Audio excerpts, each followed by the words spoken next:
Assalamualaikum warahmatullahi wabarakatuh. Yang saya hormati Ibu Nurul Masidah dan wakil pimpinan yang hadir pada hari ini, Bu Nina, Pak Eka, Pak Reza, khususon Bapak Prapto, saudara tua saya yang selalu memotivasi untuk berani maju semakin cerdas. Jadi awalnya saya sudah pensiun itu tidak berani maju. Kemarin didorong-dorong, sudah setahun loh nggak ngisi. Karena didorong sudah setahun nggak ngisi apa gitu. Dan alhamdulillah pada kesempatan ini masih bisa berbagi, meskipun ya ilmunya baru dimulai tetapi sudah berani berbagi. Pertama-tama mari kita panjatkan puji syukur kehadirat Allah SWT dengan mengucapkan alhamdulillah. Kemudian kita bersalawat Nabi dengan mengucap Allahumma shalli ala Muhammad wa ala ali Muhammad. Yang saya hormati juga, ini ada Asdos yang membantu saya. Jadi setelah diberikan materi sama Pak Prap, dikirimi, semangat, langsung aja kirim ke Mbak Asdos saya, kemudian PJMK ya, penanggung jawab mata kuliah. Mata kuliahnya sudah selesai, sekarang mata kuliah baru, yaitu kajian Jumat Manis. Dan alhamdulillah meskipun baru kita mulai, mudah-mudahan nanti ada manfaatnya. Meskipun kita di kuliah ekonomi, tetapi saya karena akhir-akhir ini berkesibukan di pertanian, terutama adalah tanam-tanam pohon, sehingga saya kepengen juga belajar. Dan alhamdulillah setelah didorong Pak Prap itu ketemu ilmu-ilmu baru sebenarnya dalam Islam itu, sehingga saya beranikan berbagi pada pagi ini. Yang pertama tentu judulnya juga sama ya. Jadi kalau mahasiswa mengajukan judul ke dosen, saya juga mengajukan judul ke Pak Prap dan ke PJMK. Ternyata judul itu yang disetujui ini, keutamaan menanam pohon dalam Islam. Awalnya yang digarap PPT-nya oleh Mbak Sri Muntamah itu bertani dalam perspektif Islam gitu, kayaknya mentereng. Tetapi nanti khawatir nggak bisa menyampaikan sesuai dengan tema itu, sehingga enak yang sederhana aja. Ini keutamaan menanam pohon.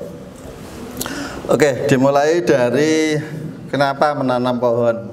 Jadi kita itu kan dalam kehidupan ini mendapatkan tugas sebagai khalifah di dunia ini kan ya berat sih.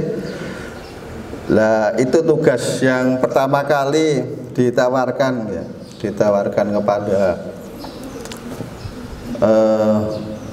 waktu itu diskusi sama malaikat itu kan mau merencanakan untuk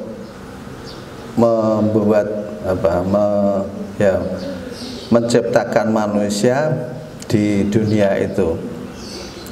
Dan saat itu dialognya sama malaikat itu kan sempat malaikat ya protes ya. Berarti kan kita juga diajari mulai awal itu protesnya itu, kenapa harus menciptakan manusia padahal nanti manusia itu akan membuat kerusakan. Malaikatnya sudah begitu, sudah merencanakan, sudah mengestimasi begitu. Tetapi Allah menjawabnya bahwa saya yang lebih tahu dari kalian. Maksudnya kalian itu malaikatnya. Yang lebih tahu itu kita mulai berpikir, kira-kira sudah diprotes sama malaikat kok masih terus ya? Berarti memang yang direncanakan oleh Allah itu lebih dari apa yang diprediksi oleh malaikat itu. Dan ayatnya insya Allah sekarang mulai berani maju, semakin cerdas. Setahun yang lalu saya setiap ada ayat Al-Quran itu nggak berani baca Arabnya, karena memang waktu pondok di pesantren lansia itu saya termasuk bacaan saya jelek. Jadi ngajinya dulu karena hafalan terus. Nah mudah-mudahan nanti ini kalau bacaannya masih jelek, nanti biar ngaji di ini lagi, pesantren lansia lagi yang khusus untuk membaca bahasa Arab ya. Nah di Quran itu karena diwajibkan untuk membaca, saya lebih kecenderungan baca artinya terus, sehingga bahasa Arabnya juga tadi itu sampai kemarin aja saya nggak berani masuk kantor, nggak berani bersih-bersih karena hanya menyiapkan materi ini. Jadi ya sekaligus juga belajar baca. A'udzubillahi minasyaitonirrajim. Wa idh qala rabbuka lil malaikati inni ja'ilun fil ardi khalifah. Qalu ataj'alu fiha may yufsidu fiha wa yasfiku dima wa nahnu nusabbihu bihamdika wa nuqaddisu laka qala inni a'lamu ma la ta'lamun. Malah tak lamun aja tadi kebolak-balik, tak lamun tak malum gitu. Nah inilah saya juga belajar, jadi termasuk ilmu pertaniannya juga belajar. Cuma memang hari ini karena dapat amanah ya kita berbagi. Dan artinya ingatlah ketika Tuhanmu berfirman kepada para malaikat, aku hendak menjadikan khalifah di bumi. Mereka berkata, apakah engkau hendak menjadikan orang yang merusak dan menumpahkan darah di sana, sedangkan kami bertasbih memujimu dan menyucikan namamu? Dia berfirman, maksudnya Allah menjawab bahwa sungguh aku mengetahui apa yang tidak kamu ketahui. Jadi kalau yang seperti ini kayaknya kok estimasinya malaikat kayak dari redaksinya kan kayak bener malaikatnya ya. Kalau kejadiannya bahwa manusia itu termasuk bahwa hari ini itu banyak membawa kerusakan. Padahal hikmah dari kerusakan itulah justru kita bisa berprofesi. Jadi berprofesi itu ya rencananya Allah itu luar biasa, lebih luar biasa. Jadi kerusakan baik fisik atau ekosistem ini kan menjadikan kita lebih banyak profesi-profesi untuk yang membenarkan atau yang memperbaiki. Nah andai kata misalnya nggak ada kerusakan, ya mungkin nggak ada profesi-profesi yang memperbaiki, termasuk pekebun nggak ada, terus tukang tanam nggak ada, karena memang ya nggak terjadi kerusakan. Tapi karena ada terjadi kerusakan itulah maka ada tanggung jawab kita untuk memperbaikinya. Nah ini Allah luar biasanya di situ. Jadi merencanakan apa yang diprotes malaikat tetap aja jalan, karena memang kalau enggak ya manusia nanti profesinya cuman jadi apa itu bingung. Tapi kalau ada yang merusak, ada yang memperbaiki, itu kayaknya komplit. Ada yang beling, ada yang mengingatkan, itu kan komplit ya. Seandainya semuanya kok sudah baik semua, juga profesi dai, nanti siapa yang didai ini misalnya, siapa yang didakwai. Jadi kayaknya komplit sepasang itu. Jadi ada yang merusak juga harus ada yang memperbaiki. Nah kita mengajak, jadi ada tugas mengajak untuk memperbaiki kerusakan yang dialami oleh ulah manusia ini. Nah kerusakannya berupa apa? Kalau di alam ini ya tentu kerusakan alam itu sudah luar biasa, terutama di misalnya kerusakan lingkungan itu, ekosistem kita itu dulu banjir itu jarang ya, banjir dari selatan itu jarang. Sekarang banjir itu selalu banjir bandang dari selatan. Nah itu kalau kita amati adalah kerusakan dari hutan yang ada di daerah selatan. Nah untuk itu kita harus memperbaiki kerusakan itu dengan cara apa? Ya cara kita harus menanam pohon. Nah Islam memandang yang menanam pohon itu bukanlah sekedar untuk memperbaiki kerusakan lingkungan saja. Lebih dari itu adalah sebagai ibadah. Nah, ini yang luar biasanya itu. Jadi sudah dikasih tanggung jawab untuk memperbaiki itu sebagai ibadah. Sarana untuk mendapatkan pahala. Nah, itu jadi ada tukang rusak, ada yang tukang memperbaiki. Yang tukang memperbaiki supaya ada pahala di situ. Nah, ini yang luar biasa gitu. Dan Rasulullah SAW bersabda, nah kalau ini yang agak susah saya ngapalkan, agak susah, bacanya juga agak susah. Khawatir kalau terbalik, karena biasanya hadis itu kalau saya nggak punya bukunya, kalau Quran tak tes, tak cek lagi itu di Quran itu bener nggak saya ngopi tadi, atau Mbak Sri ngopinya bener nggak itu masih urut itu. Khawatir kalau nggak urut itu. Maka kalau hadis saya bacakan aja artinya. Tidaklah seorang muslim menanam pohon melainkan apa yang dimakan dari tanaman itu sebagai sedekah dan pahalanya untuknya, dan apa yang dicuri dari tanaman tersebut sebagai sedekah dan pahalanya juga untuknya. Dan tidaklah kepunyaan seorang itu berkurang melainkan menjadi sedekah dan pahala baginya. Hadis riwayat Muslim. Nah, ini yang luar biasa. Di samping itu juga ada hadis yang menguatkan lagi bahwa ini ada semangat ya, semangat bahwa ini kok jadinya kembali baru ke Islam ya. Tapi tidak apa-apa. Saya berusaha untuk menggabungkan tadi bahwa karena Islam itu sebagai rahmatan lil alamin, maka rahmat yang diajarkan kepada manusia itu adalah tadi menanam pohon itu. Karena ada kerusakan, maka rahmat yang lil alaminnya, semesta alam ini, bagi semesta alam, karena kita ditugaskan untuk itu adalah menanam pohon. Nah, saking pentingnya menanam pohon itu, Rasulullah juga ini dari hadis ini diriwayatkan oleh Ahmad.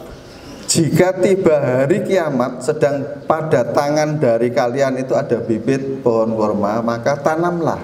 Nah, ini luar biasa. Sudah tahu besok kiamat, kita waktu itu masih menggenggam biji, misalnya untuk ditanam, itu disuruh tanam. Lah, untuk siapa itu ditanam? Oh, besok sudah tahu kalau kiamat, kok masih disuruh tanam. Nah, ini luar biasanya. Luar biasa bahwa pahala menanam pohon itu ternyata besar sekali. Nah, pentingnya menanam pohon itu apa? Tadi sudah saya sampaikan bahwa ekosistem yang rusak tadi yang harus diperbaiki itu ya supaya kita bisa melanggengkan kehidupan ini. Karena ada pernyataan yang menarik itu ini. Jadi saya juga berpikir, tanpa manusia pohon itu masih bisa hidup. Oke, saya bisa nerima itu. Karena apa? Karena memang di hutan itu tanpa campur tangan kita juga hidup. Justru semua tanaman itu bisa hidup di hutan itu tanpa tangan manusia. Jadi ya apa adanya aja. Tiba-tiba rumput juga tukul, apa-apa tukul di situ. Tapi tanpa pohon manusia tidak bisa hidup. Nah, ini ya belum dicoba. Coba sesekali misalnya jenengan bedakan aja antara duduk di bawah pohon itu sama duduk di luarnya. Pasti akan merasakan apa yang beda ya. Kalau seusia saya, seusia Pak Pra, Pak G mungkin bisa. Karena memang antara apa ya, kesejukan di bawah pohon sama di luar pohon itu beda. Tapi kalau teman-teman masih muda mungkin ya karena menghirup oksigennya masih kuat begitu ya, mungkin nggak bisa bedakan apakah ini dingin karena pohon apa dingin karena apa gitu. Tetapi kalau yang tadi kita yang sudah berumur itu biasanya apapun yang kejadian-kejadian itu selalu direnungkan. Itu bedanya. Jadi kalau kita malam itu bener Pak Prap itu, saya juga begitu jam 1 itu ya merenung tentang kita. Sampai kadang-kadang itu sangu yang paling cepat itu apa? Kalau Pak Prap mungkin agak lumayan banyak lah sangunya ya. Saya kadang-kadang membedakan gitu, Pak Prof mulai dari dari PGA mungkin itu sudah mungkin juga sudah dakwah. Terus kemudian saya pikir itu yang kalau misalnya mau budak amalan-amalan seusia saya itu apa yang paling banyak. Dan alhamdulillah saya menemukan adalah menanam pohon ini. Saya temukan kayaknya ini sih, karena sambil tanam itu kadang-kadang juga sambil kita pikir itu. Jadi kalau ada tanaman mirip melandingan itu awalnya kecil, saya pikir melandingan itu sambil saya sirami, itu sambil saya belai itu, karena kayak rambut kan itu, saya belai rambutnya itu, ya daunnya sih bukan rambutnya. Dan saya juga berucap itu, ya Allah mudah-mudahan ini cepat besar, karena cepat besar itu dibutuhkan oksigennya. Ternyata bener itu. Tapi ya nggak tak los itu ya jambu itu, karena tunggalnya akeh ya. Apa yang ngelus sak monekae kok jambu wis tunggalnya sakeh gak tak los. Tapi yang tak los itu bener itu. Ya yang kayak melandingan itu. Tapi sampai sekarang itu saya tanya teman-teman, katanya itu adalah tumbuhan pedang-pedangan. Saya searching itu. Tumbuhan pedang-pedangan, yang ada itu koro pedang. Banyak manfaatnya kalau koro pedang. Tapi kalau pedang-pedangan, saya masih ingat, ini kayak buahnya nanti perkiraan saya kayak waktu kita kecil mainan membuat gudir-gudiran itu. Lah gudir tenanan bisa dimakan, tapi kalau gudir-gudiran, nah itu yang perlu diteliti. Tapi itu pohon itu bener ini. Bener saya belai itu masih sekian, sekarang udah 3 meteran lebih itu, alhamdulillah, baru berapa bulan ini. Nah, kembali ke sini tadi bahwa ternyata pepohonan bisa membantu menyediakan air bersih. Ini sudah kayaknya sudah biasa ya, tanah longsor, mencegah banjir dan sebagainya, itu pastilah jenengan sudah tahu ilmunya. Di situ bahwa memang pohon itu luar biasa manfaatnya. Ini pentingnya menanam pohon. Jadi untuk minimal itu berteduh. Ya minimal berteduh. Tapi kalau untuk ada musafir misalnya, nah kemarin itu ada tukang arit juga sudah memanfaatkan itu. Yang di pojokan itu diret bolak-balik. Saya ya marah, tapi kadang-kadang tadi kalau marahnya Pak Pram itu yang luar biasa itu ya itu Pak Pram itu bisa marah sambil ketawa. Kalau saya marah bener-bener marah, itu ya kadang-kadang ya kalau tahu gitu yang ngeriti pohon itu ya kepengen melok nggawarit. Kadang-kadang ya seperti itu, tapi tak pikir-pikir meneh, terus ada hadis yang menyatakan bahwa pepohonan itu kalau dicuri orang kita dapat pahala. Akhirnya ya tak dem-dem. Pada arit bendus tak siap non jero kabeh sekarang gitu. Awalnya tak taruh di luar. Anggitku tak gue ngedekno elek terus nolek maunya gitu, tapi tak pikir-pikir kok nek kono wani piye. Itu yang kadang-kadang saya takutkan. Nah, ini yang motivasi kita ya. Jadi kalau kita kepengen ke surga, tadi Pak Prab, kita harus ada komunitas ke surga. Ternyata surga itu juga bisa kita bayangkan di dunia ini. Nah, cara membayangkan surga di dunia itu ya banyak ayat-ayat yang tentang surga itu kan pastilah dia ada taman yang indah, yang rindang, kemudian di bawahnya ngalir sungai. Nah, itu tak bayangkan itu ya kayak grogolan itu ya. Kalau jenengan misalnya healing ke sana itu ke grogolan itu ya betah nyemplung gitu ya betah. Padahal dia biar mau nyemplung gitu tuh mikir, kok didarani nang nginceng wong adus, melayu saya itu. Teman-teman tuh ngajak sana itu ya, karena di situ memang tempatnya orang mandi dulu. Tapi sekarang ya memang tempatnya orang mandi, tapi kan sudah pakai pakaian ya. Masa kecil saya itu di Ngunut itu ya masih vulgar itu ya, kayak di Bengawan itu masa kecil kita. Nah sekarang kayaknya itu bayangan kita harus ke sana. Jadi bayangan bahwa surga itu ya kayak miniaturnya ya kayak itulah, tapi lebih indah lagi misalnya di daerah Jawa Barat, di daerah-daerah yang puncak-puncak lebih indah lagi daripada sekedar ngunut ya. Tapi ngunut juga sudah laris ya. Yang melariskan ya medsos itu ya. Setiap ke ngunut di upload sehingga semua orang kepengen mandi di ngunut. Jadi surga di dunia kalau mau seperti itu ya ayo tanam pohon yang serindang mungkin itu supaya kita bayangkan bahwa surga ya kayaknya pasti lebih lah. Tapi paling enggak kita bisa menciptakan surga-surga ada yang di dunia. Maka tanam pohon yang sebanyak mungkin itu gambarannya surga di dunia. Nah kalau di nerakanya ya di pohon itu dipotongi semua nanti lah panas. Saya yakin akan jadi panas. Ya kayak di neraka. Nah kalau nggak percaya depan itu dipotong itu, nanti lah panas. Ya. Tapi insya Allah itu dibiarkan aja. Kemarin meskipun ada ulatnya banyak, ya ulatnya aja yang kita halau. Nah ada beberapa ayat yang menjelaskan tentang bahwa surga itu banyak tanaman atau pepohonan. Itu pada Mursalat 41 42. Nah ini nggak ketemu Arabnya ya Mbak Sri ya, langsung artinya. Jadi Allah Subhanahu Wa Taala berfirman, sungguh orang-orang yang bertakwa berada dalam naungan pepohonan surga yang teduh dan sekitarnya mata air dan buah-buahan yang mereka sukai. Nah ini gambarannya seperti itu.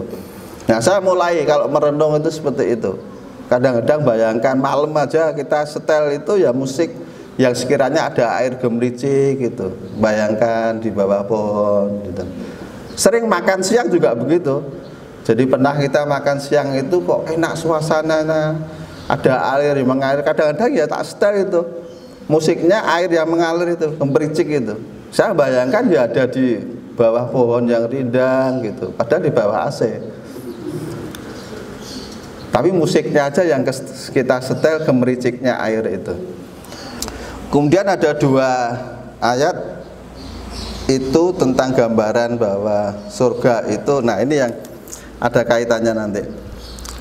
Dan golongan kanan alangkah bahagianya golongan kanan itu berada di antara pohon bidara yang tak berduri, pohon pisang yang bersusun-susun buahnya, naungan yang terbentang luas, air yang tercurah dan buah-buahan yang banyak yang tidak berhenti berbuah dan tidak terlarang mengambilnya. Nah ini yang luar biasa. Kalau di sini saya nunggu untuk mengambilnya sih tidak berbayar, itu yang apa itu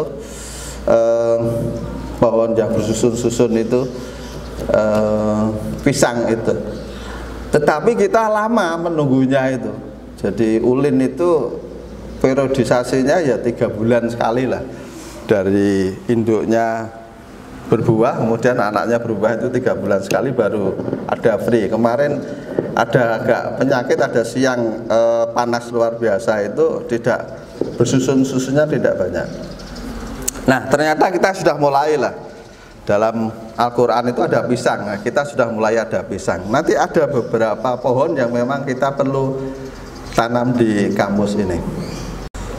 Nah ini tadi masih ada kaitannya yang saya sebut tadi bahwa setiap menanam pohon itu adalah bentuk kebaikan, diganjar pahala sedekah. Kemudian yang tadi yang mencuri juga sudah saya singgung, tidaklah seorang muslim menanam pohon atau menanam tanaman lalu tanaman tersebut dimakan oleh burung. Nah ini yang kadang-kadang saya harus ngerem ke teman-teman itu. Jadi kalau ada pisangnya dicicipi oleh burung, saya kadang-kadang biarkan, biar 1 dulu dihabiskan atau 2 lah, biar agak lumayan. Karena apa? Karena ingat ini hadis ini bahwa itu juga bernilai sedekah. Jadi kita nggak perlu ngecek itu matang atau belum, ya sudah nunggu aja hewan yang makan pisang itu nanti kalau sudah keruak berarti sudah matang. Kemudian siapa yang menanam pohon juga telah turut andil dalam membersihkan udara. Nah ini juga jadi motivasi kita karena menyediakan oksigen. Bayangan kita kan oksigen itu kalau di rumah sakit berapa itu per kilo. Nah ternyata pohon itu luar biasa kita. Dengan menanam pohon berarti kita memproduksi oksigen dan menyerap karbon dioksida ya, CO2, kemudian mengeluarkan O2. Itu sudah luar biasa. Nah ternyata apa, cari pahala di masa tua ini ya yaitu yang paling efektif menurut saya, karena hanya menanam pohon aja sudah dapat pahala. Nah ini tadi hadisnya, hadis riwayat Bukhari, bahwa setiap perbuatan baik adalah sedekah. Nah sekarang pilihannya itu saya berpikir bahwa apa-apa yang dicantumkan dalam Al-Quran pastilah manfaatnya lebih besar, lebih banyak dibanding tidak dicantumkan. Nah ini sebagian kecil aja tanaman yang kebetulan kita dapatkan itu sebenarnya banyak, masih banyak, ternyata banyak. Tapi kopiannya hanya ada 5 kalau tidak keliru ya, tapi banyak, lebih banyak. Yang pertama adalah pohon bidara. Nah pohon bidara ini yang agak lucu. Jadi kejadiannya pernah bahwa pohon bidara itu kalau di Jawa, khususnya di Jawa, itu hanya untuk ngusir jin. Jadi pengertian orang Jawa seperti itu. Bahkan listrik mati bolak-balik itu loh, dikasih meterannya, dikasih daun bidara. Padahal pohon bidara itu luar biasa manfaatnya ya. Jadi disebutkan di kutipan buku rempah-rempah, buku dapur dari kaya manfaat oleh Aisyah Putri ini dijelaskan bahwa daun bidara itu memiliki banyak khasiat untuk meringankan luka bakar, mengobati jerawat. Nah luar biasa kan ya, mengobati jerawat. Tapi sekarang jerawat agak jarang ya sudah ya, karena kacangnya nggak dimakan. Katanya kalau jerawatan itu banyakan makan kacang. Terus mencegah diabetes. Ini Pak Gi nanti untuk praktek ini daun bidadara kalau sudah ada ya, bidara. Mungkin sudah mengkoleksi Pak Gi ini. Kemudian menjaga kesehatan kulit dan mengatasi gejala depresi. Nah ini luar biasa ini. Saya pikir diapakan ini ya daun bidara kok depresi itu? Ada kaitannya apa-apa? Nah ternyata itu ada produk minyak itu memang bisa ini. Kalau kita hisap itu kita cepat tidur. Nah diantaranya saya analisis, oh ya ini ya mungkin ya khasiat dari bidara ini kok disebutkan di sini ini adalah gejala depresi. Jadi kalau orang tidur kan nggak mikir depresinya toh. Nah itu mudah tidur. Nah yang saya cari juga nanti, mudah-mudahan ini sudah dikembangkan di beberapa pondok pesantren dan berhasil dan luar biasa, terutama di daerah-daerah memang yang udaranya masih seger, di daerah-daerah pegunungan. Kalau yang saya tahu pondok pesantren yang ada di Solo Naik itu mana ya, Tawangmangu itu kemarin banyak bidara di sana itu untuk tumbuh bagus, dikembangkan. Kemudian termasuk buah tin juga begitu. Jadi dia pondok pesantren itu mengembangkan justru pohon-pohon yang dicantumkan di Quran, luar biasa. Nah ini kalau ini sih suratnya agak hafal sedikit, tetapi ya di awal itu kan watini wat zaitun gitu ya. Itu langganan saya kalau sholat subuh itu kalau disuruh ngimami ya kuwi duha watini gitu.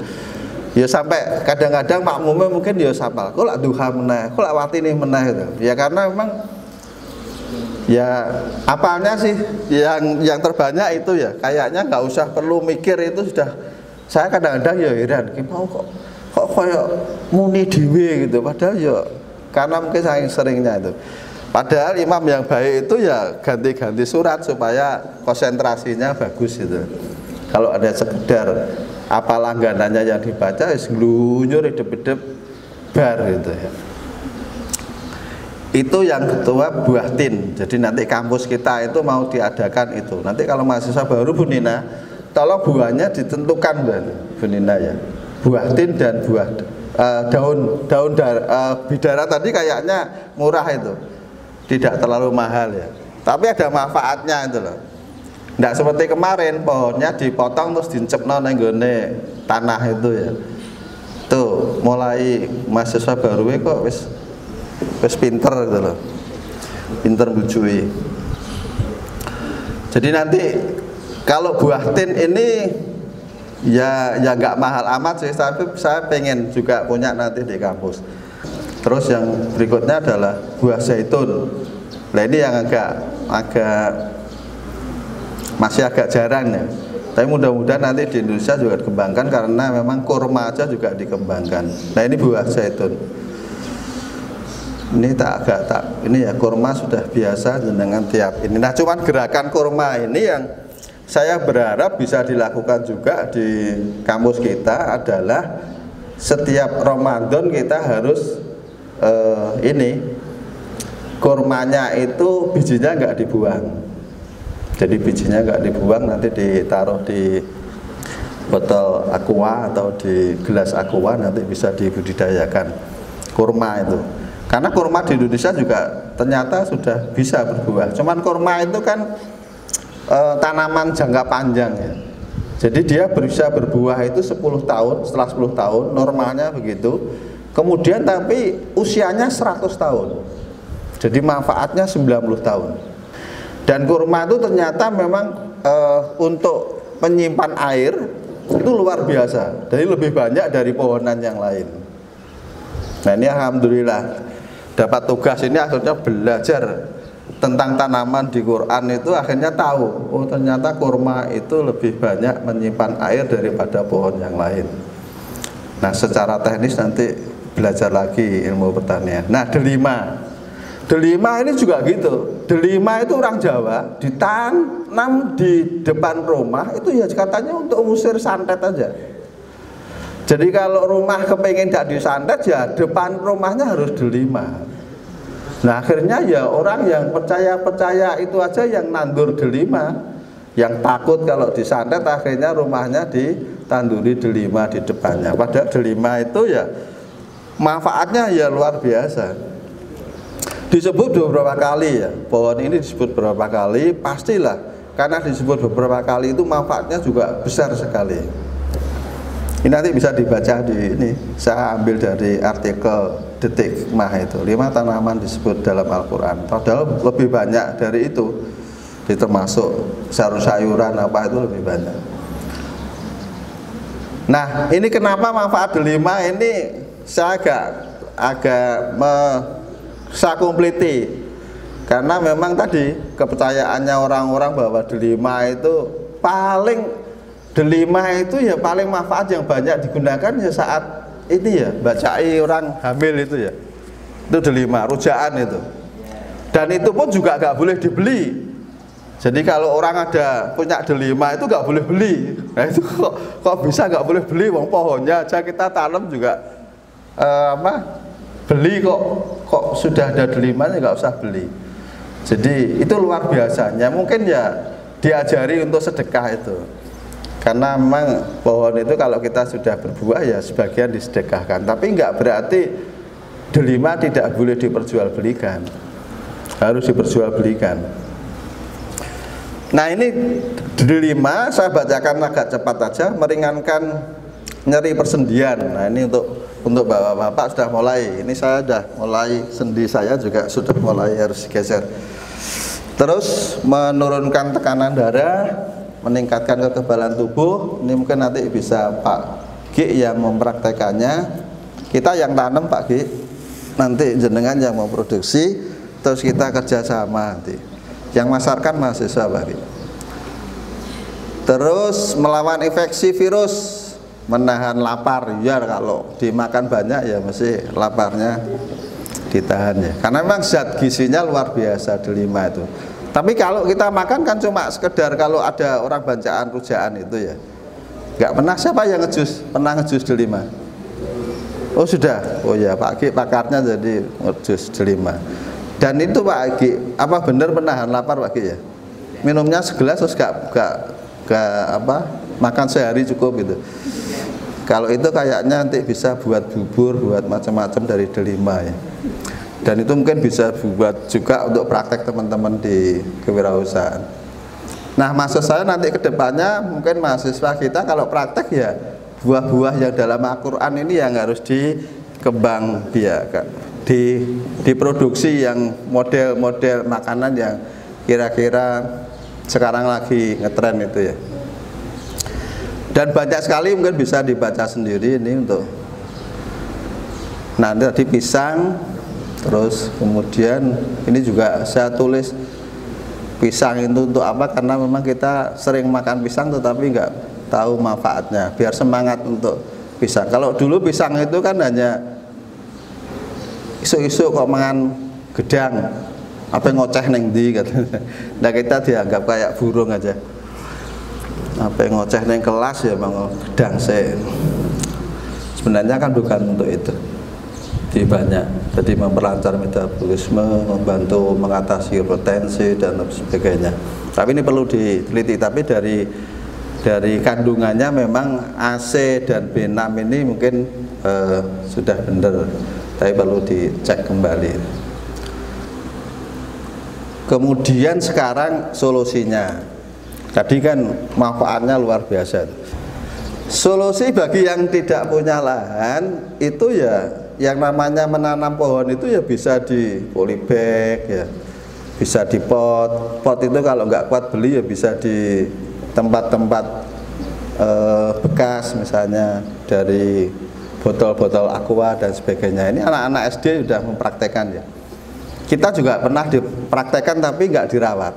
Jadi di depan itu ada botol diirisi dari gema pala, terus dikasih tanaman tetapi nggak dirawat, akhirnya botolnya garing, tanamannya garing. Nah kita biasanya memang begitu sih, suka menanam tapi nggak suka mengawal tanaman itu. Sama dengan bangunan itu, suka membangun tetapi nggak mengawal bangunannya itu supaya tetap baik. Kemudian bisa menanam tanaman jenis sukulen. Nah ini juga baru tahu, ternyata nama-nama di tanaman sukulen itu termasuk lidah buaya. Yang di situ ada lidah buaya, ngerti saya. Kaktus paham. Nah lidah mertua itu yang saya sampai searching itu. Kok ada tanaman lidah mertua itu yang mana? Akhirnya saya searching ya mirip-mirip kayak lidah buaya, tetapi lidah mertua itu lebih banyak bintik-bintiknya itu. Mungkin karena lidah mertua itu cerewet itu ya, dikasih bintik-bintik yang banyak. Atau bintik-bintik yang banyak itu menggambarkan bahwa lidah mertua itu kalau sudah ngomong ini ya, ngerasani itu apa? Ngerasani mantune. Mungkin itu ya dinamakan lidah mertua itu. Tapi itu tanaman sukulen yang bisa dilakukan apabila kita punya waktu yang terbatas. Jadi misalnya Bu Nurul itu pagi sampai sore di kampus ya, bisa nanti ngelus-ngelus tadi sukulennya waktu malam itu ya. Kemudian yang ketiga ini yang baru kita rencanakan untuk kita lakukan, bahwa ternyata memang karena tadi pahala yang besar itu, saya berpikir kemarin itu nggak punya supir, tapi saya sudah mulai nulis di story itu bahwa saya butuh trail dan butuh kendaraan yang bisa naik-naik. Nah itu untuk bawa biji ini supaya saya motor-motoran itu sambil refreshing mau tanam itu. Dan tanam itu saya yakin bahwa karena kita tanam di daerah yang agak tinggi, mungkin daerah selatan itu akan dipandu oleh Allah. Dipandu oleh Allah itu ya nanti kalau kurang air dikasih hujan gitu.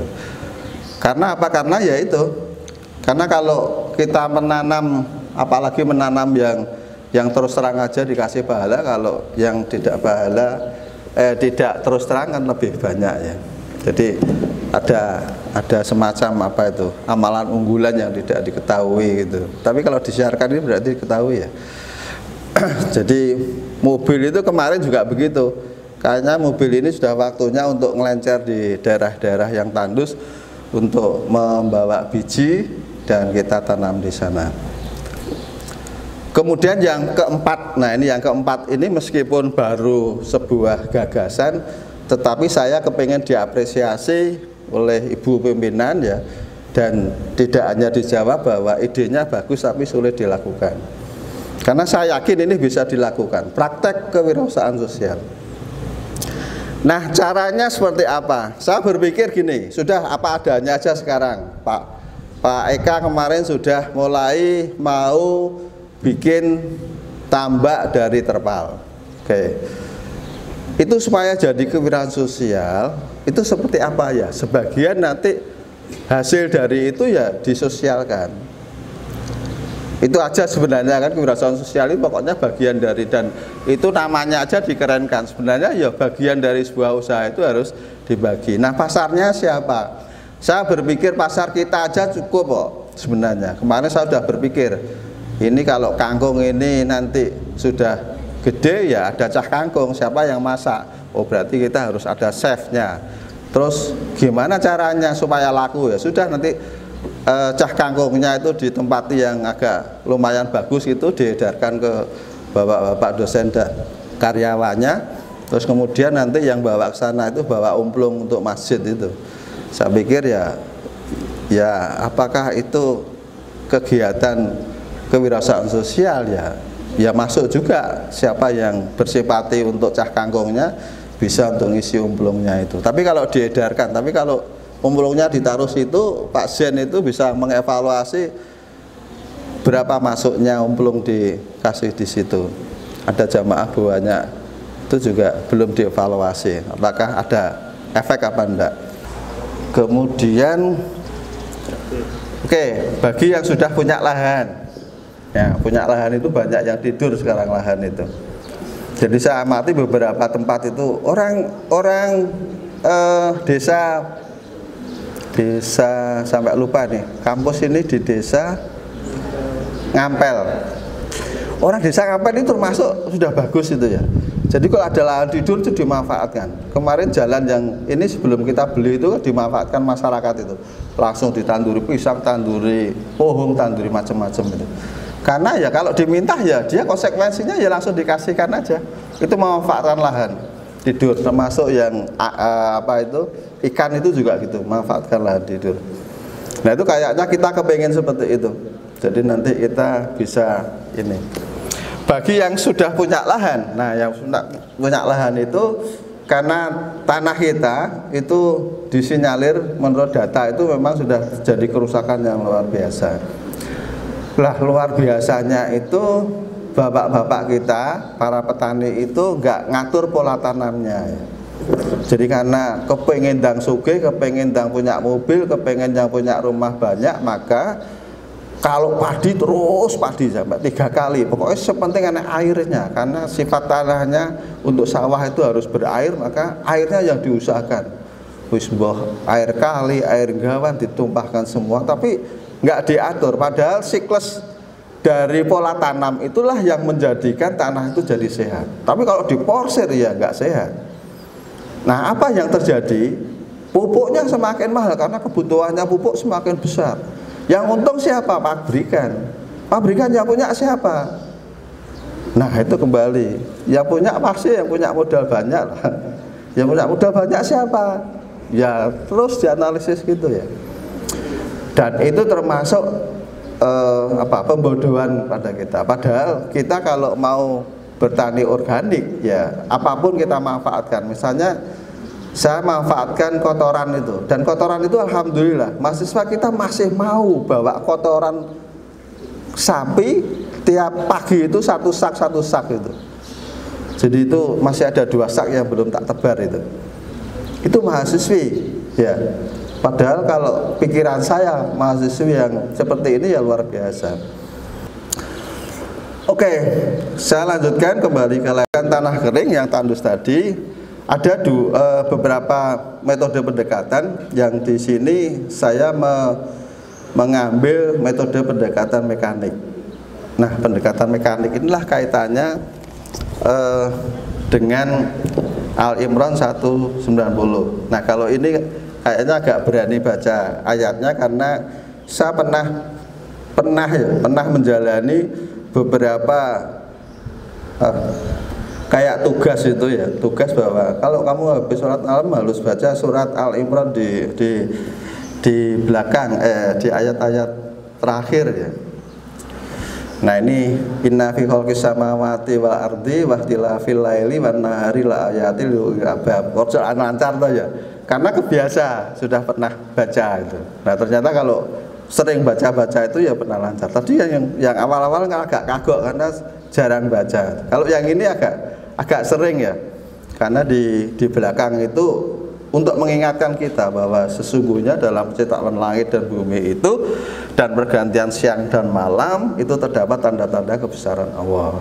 Nah, itu bagi siapa? Bagi orang yang berakal, berarti yang cerdas itu. Nah, terus diingatkan lagi bahwa yang berakal siapa? Yaitu orang-orang yang mengingat Allah sambil berdiri, duduk, dan dalam keadaan berbaring, dan mereka memikirkan tentang penciptaan langit dan bumi seraya berkata, ya Allah, ya Tuhan kami, tidaklah Engkau menciptakan semua ini dengan sia-sia. Maha suci Engkau, lindungilah kami dari azab neraka. Nah, itu yang sering diwasiatkan untuk dibaca di sholat malam itu, sehingga agak lancar itu ya. Dan kalau direnungkan surat Al-Imran ayat 190 sampai 191 itu berikutnya yang paling saya ingat itu justru artinya itu. Kamu jangan terberdaya dengan mereka. Mereka itu siapa? Mereka itu orang kafir. Dengan usahanya mereka itu jangan terberdaya, karena memang dia tidak memperhatikan halal dan haram dan sebagainya. Itu kelanjutannya ayat ini. Karena itu 194 apa 1. Nah, ini yang mengingatkan kita tadi bahwa nggak tahu kenapa dulu kok ya nggak jarang merenung yang begini. Sekarang itu sudah tua itu tadi bener sama Pak Prap itu ya bener. Jadi kalau sudah tua itu kalau malam itu merenung aja ya. Yang direnung alhamdulillah masih ada kaitannya dengan sangu itu. Nah, kenapa air? Ternyata air itu luar biasa. Jadi kita nggak makan 3 hari masih hidup, tapi kalau kita nggak minum 3 hari kayaknya koit. Nah, itu luar biasanya air. Nah, termasuk ayat-ayat tentang air ini terbanyak yang saya temukan terbanyak, tapi tidak akan saya sampaikan. Tapi paling enggak itu bahwa memang metode mekanik itu dengan campur tangan manusia tadi, karena kita ada perintah itu ya untuk merenungkan dan kemudian juga menindaklanjuti adalah menyiram dengan air. Nah, itu yang kita lakukan itu. Kemudian membuat jalur irigasi, dan saya kira sudah secara teknis ya, jadi nggak perlu saya bahas banyak-banyak. Ini yang bagi yang sudah punya lahan. Artinya untuk menanggulangi tanah yang kering tandus tadi sudah ada beberapa metode yang bisa kita lakukan. Nah, ini yang saya seneng nih. Ini mertua Pak Prap. Jadi namanya sama, tapi luar biasa. Jadi Pak Abu Darda itu adalah sahabat Nabi. Beliau orang zuhud. Orang zuhud itu ya yang taat, sudah dunia nggak patah dipikir itu ya, dipikir itu akhiratnya, itu zuhud. Dalam sebuah riwayat dikisahkan ada seorang laki-laki bertemu dengan Abu Darda yang sedang menanam pohon. Kemudian laki-laki itu bertanya kepada Abu Darda, wahai Abu Darda, mengapa engkau tanam pohon ini padahal engkau sudah tua? Kemudian jawabnya dengan tegas bahwa sedangkan pohon ini tidak akan berbuah kecuali sekian tahun lamanya. Abu Darda menjawab, bukanlah aku yang akan memetik pahalanya jika buahnya dimakan orang lain. Nah, ini yang menjadikan semangat saya untuk menanam tadi itu. Artinya ya sudah, tadi Pak Prap 67, saya 65, selisih 2 tahun. Tapi karena Pak Prap itu cara hitung-hitungannya lurus saja ya, hidupnya lurus, mungkin insya Allah sih umurnya panjang. Tetapi saya bayangkan saya lebih dekat karena saya itu, urip saya itu kepontal-pontal. Jadi kepontal-pontal, jadi orang yang lurus lempeng gitu, kayaknya saya melihat itu, saya amati itu kok usianya panjang-panjang ya.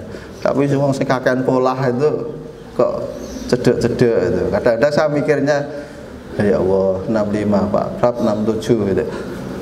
Tapi ini yang menjadikan semangat saya bahwa bukanlah aku yang akan memetik itu. Jadi kayak sukun itu nggak mungkin, saya mungkin kirang tahun lagi ya sukun itu wah di depan di sana itu. Tapi karena itu amanahnya Bu Nurul, ditanduri buah Pak, siapa Bu? Sukun. Ya sudah, sukun dapat agak besar, tapi yang nangkanya yang kecil dapatnya itu.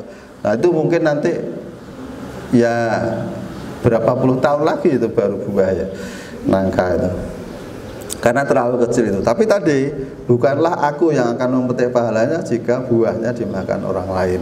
Insya Allah semangatnya ini kisah teladan dari Abu Darda.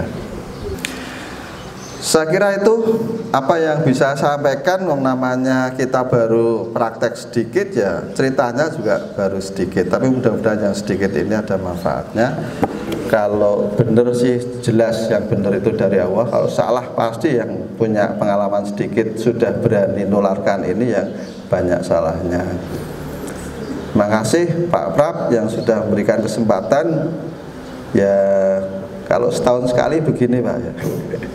Setahun sekali, tapi mudah-mudahan karena sudah nggak banyak kerjaan, mungkin nanti juga frekuensinya agak ditambah, mungkin juga banyak belajar agama. Karena kayaknya harus dipacu tugas terus. Nah, tugas sih ya ngoyo Pak Prab, tapi ya tetap dilakoni. Sinau itu ya ngoyo sampai meraih gitu kan ngoyo Pak Prab. Tapi ya oleh-oleh ya cuman segini. Terima kasih atas perhatiannya. Mohon maaf. Assalamualaikum warahmatullahi wabarakatuh.